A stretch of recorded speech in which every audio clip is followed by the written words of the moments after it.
జగన్ను మానసికంగా దెబ్బ కొట్టాలన్న ప్రత్యర్థుల వ్యూహం. జగన్మోహన్ రెడ్డి గారి మీద ప్రజలకు ఉన్నటువంటి నమ్మకం, ఆయన మీద ఉన్నటువంటి ప్రేమ, అభిమానాలు. విజయసాయిరెడ్డి గారు లాంటి వాళ్ళు ఈరోజు పార్టీకి రాజీనామా చేస్తారు అనేది విజయసాయిరెడ్డి గారు పోవడం కొంచెం బాధాకరమే. ఆయన ఎన్ని కష్టాలు వచ్చినా, ఎన్ని బాధలు వచ్చినా జగన్మోహన్ రెడ్డి గారితో నడవాలని.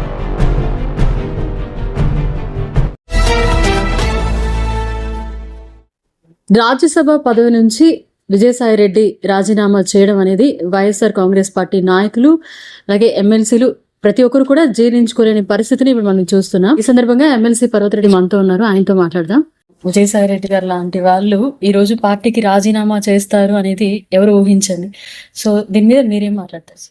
విజయసాయిరెడ్డి గారు మొట్టమొదటి నుంచి కూడా, అంటే వైఎస్ఆర్సీపీ ప్రారంభం నుంచి కూడా ఆయన పార్టీతో ఉండడం, పార్టీ కోసం కష్టపడి పనిచేయడం, ఈరోజు పార్టీ ఈ స్థాయికి రావడానికి సాయిరెడ్డి గారు ఒక ప్రధానమైనటువంటి పాత్ర పోషించారనడంలో ఎలాంటి సందేహం లేదు. ఒక మంచి లీడర్, జగన్మోహన్ రెడ్డి గారితో కష్టకాలంలో ఉన్నాడు అన్న ఆలోచనతో కావచ్చు, జగన్మోహన్ రెడ్డి గారికి విజయసాయిరెడ్డి గారి మీద ఉన్నటువంటి అభిమానంతో కావచ్చు, ఆయనకు ఒక మంచి ప్రాధాన్యతనిచ్చి మొట్టమొదటి రాజ్యసభ సీటు కూడా తనకి ఇవ్వడం కానీ, అలానే ఢిల్లీలో కూడా వైఎస్ఆర్సీపీ తరపున రిప్రజెంటేషన్స్ ఏదైనా ఉన్నా కూడా, రిప్రజెంట్ చేయాల్సిన అవసరం ఉన్నా కూడా విజయసాయిరెడ్డి గారిని ఎలివేట్ చేస్తూ ఆయన ఆ స్థాయికి రావడంలో జగన్మోహన్ రెడ్డి గారు ఇచ్చినటువంటి ప్రోత్సాహం మరువలేంది.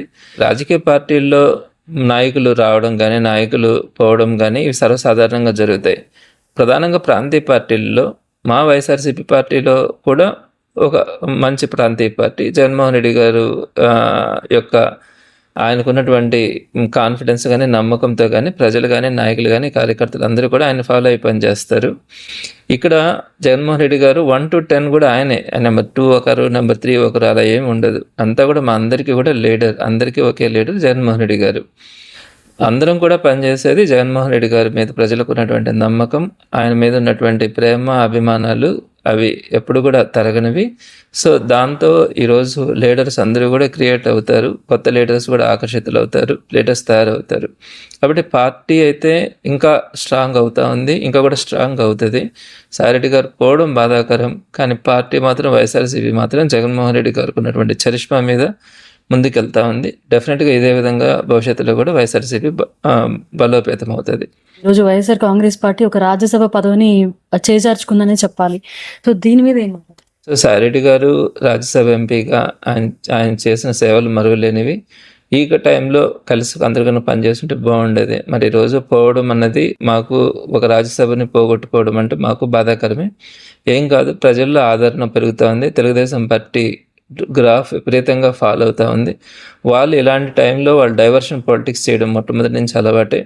సో ఇప్పుడున్నటువంటి పరిస్థితులు, ఇటీవల తిరుమలలో జరిగినటువంటి తొక్కిసలాట్లు కావచ్చు, అదేవిధంగా వాళ్ళు చెప్పినటువంటి ఏ పథకం కూడా అమలు చేయకుండా ప్రజలు పడుతున్నటువంటి ఇబ్బందులు, అగచాట్ల నుంచి ఒక డైవర్షన్ తీసుకురావడానికి వైఎస్ఆర్సీపీని బలహీనం చేయాలన్న ఆలోచనతో వాళ్ళు చేస్తారు. కానీ వైఎస్ఆర్సీపీ దీనికి అంతకంతకు జగన్మోహన్ రెడ్డి గారికి ఉన్నటువంటి మీద ఉన్నటువంటి నమ్మకంతో పార్టీ మరింత స్ట్రాంగ్ అవుతా ఉంది. సో ఈ డైవర్షన్ పాలిటిక్స్ని ఎవరు కూడా నమ్మే పరిస్థితి లేదు. పార్టీ కార్యకర్తలు ఇంకా కూడా పార్టీని బలోపేతం చేయడానికి పనిచేస్తూ ఉన్నారు. విజయసాయిరెడ్డి గారు రాజీనామా చేసిన కొద్ది నిమిషాల తర్వాతనే మళ్ళీ ఇంకొకరు రాజీనామా చేయడం, ఇవన్నీ వైఎస్ఆర్ కాంగ్రెస్ పార్టీ ఎలా జీర్ణించుకుంటుందంటే మీకు అందరికీ అర్థమయ్యే ఉంటుంది. ఇవన్నీ కూడా ప్రజల్ని కానీ, కార్యకర్తలను కానీ, నాయకుల్ని కానీ కొంచెం సైకలాజికల్గా డిఫెన్స్లో పడేయడానికి తెలుగుదేశం పార్టీ మీద అందరూ కూడా దాడి చేస్తూ ఉన్నారు. ప్రజల తరపున అందరూ కూడా పోరాడుతూ ఉన్నారు. దీన్ని కంట్రోల్ చేయడానికి వీళ్ళు చేసే ఒక డ్రామా. నాకు తెలిసినంత వరకు ఇంకొకరు ఎవరన్నా డ్రాప్ అవుతారని నేను అనుకోవట్లేదు. ఆయన కూడా దీన్ని ఖండించడం జరిగింది. జగన్ను మానసికంగా దెబ్బ కొట్టాలన్న ప్రత్యర్థుల వ్యూహం ఫలిస్తుందంటారు.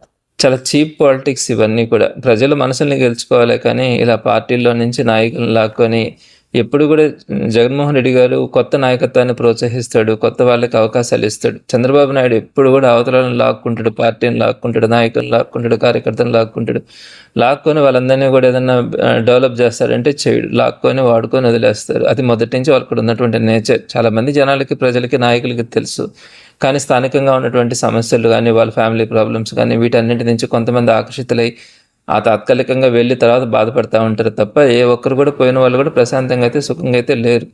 సో రాబోయే రోజుల్లో కూడా వాళ్ళు ఇంకొన్ని డైవర్షన్స్ ఏదైనా తీసుకుంటారేమో తప్ప ప్రజల మద్దతు, నెక్స్ట్ అలానే చివరి 2 ఇయర్స్లో ఇప్పుడు ఎంతైతే వాళ్ళు ఫోర్స్ చేసి తీసుకుంటారో చివరి 2 ఇయర్స్లో అంతకంటే ఎక్కువగా తెలుగుదేశం పార్టీ ఖాళీ అయ్యే పరిస్థితిలో నాయకులందరూ తిరిగి వచ్చేదానికి కూడా ఇప్పటి నుంచే వాళ్ళు ప్లాన్ చేసుకుంటే 2019-24 మధ్యలో వైఎస్ఆర్సీపీ ఉన్నప్పుడు టీడీపీ మొదటి 4 సంవత్సరాలు కనపడలా. టీడీపీ తరపున మాట్లాడే వాళ్ళు కూడా ముందుకు లేరు. చివరి 1 సంవత్సరంలో వాళ్ళు ఎలక్షన్స్ కోసం డబ్బులుండే వాళ్ళని ముందుకు తీసుకొని వచ్చి కనిపించినారే తప్ప ఏడా పని చేయలే.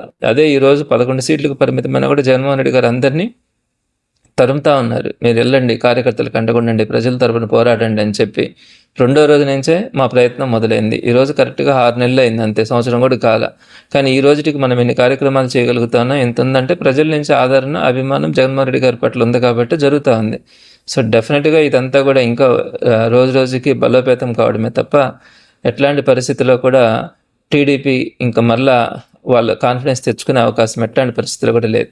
అందరు ఎదురెళ్ళినా జగన్కి నష్టం జరగదంటారు. 100% జరగదు. అలాంటి వాళ్ళు ఉంటారు. జగన్మోహన్ రెడ్డి గారు అంటే అభిమానంతో ఎన్ని కష్టాలు వచ్చినా ఎన్ని బాధలు వచ్చినా జగన్మోహన్ రెడ్డి గారితో నడవాలని అట్లాంటి వాళ్ళు ప్రతి వీధిలో, ప్రతి దగ్గర, ప్రతి నియోజకవర్గంలో ఇలాంటి నాయకులు చాలామంది ఉన్నారు. సో డెఫినెట్గా జగన్మోహన్ రెడ్డి గారిని మళ్ళీ ముఖ్యమంత్రిని చేసేంత దాకా ఎవరూ నిద్రపోము.